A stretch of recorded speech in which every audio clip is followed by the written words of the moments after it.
nila sa Vice President. Sa tamang panahon, akala nila pag nakakalap na sila ng ganito, magpapile ng impeachment.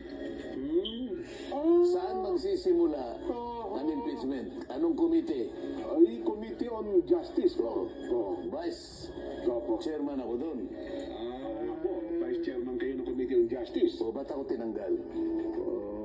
Para hindi ako makasali ron. Yun ang alam nila, di ba? Opo, oo. So yun pala. So, Tingnan mo,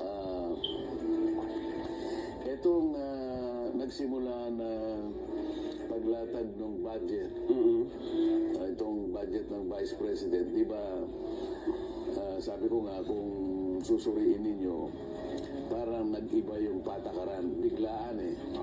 Sa mga nakakaraang mga panahon ay, ito, huwag na tayong lumayo, 2022, 2023, ganun pa rin naman yung patakaran. Walang masyado nang nagtatanong. Halos 13 minuto, 22 minutes. Nadidispose na yung ano eh. kasi yun ang tradisyon ko, ano? Iniiral na tradisyon. Ngayon, pinapaliwanag ko nga sa kanila na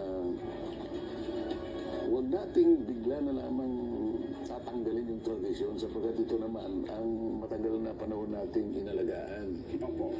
Ngayon, minamatuwid kasi ng mga kasama ko, kapag ang tradisyon kanya ay bumangga doon sa ating pananagutan at tungkulin na magtanong, hindi mo po pwede kanyang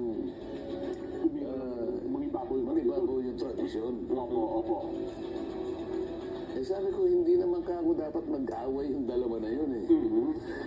Ang totoo niyan, Jen, sa mga abogado, meron kaming subject na kung tawagin ay conflict of laws. Okay, conflict of laws, opo. Meron kasing pagkakataon na maaaring ipalagay ng bawat isa na maaaring maglaban ang dalawa o tatlo o higit pa na batas kung ang pag-uusapan ay yung application nito. Kaya meron kami subject na kung tawagin ay conflict of laws. Para sa ganon, masanay ka. Huwag mong paglabanin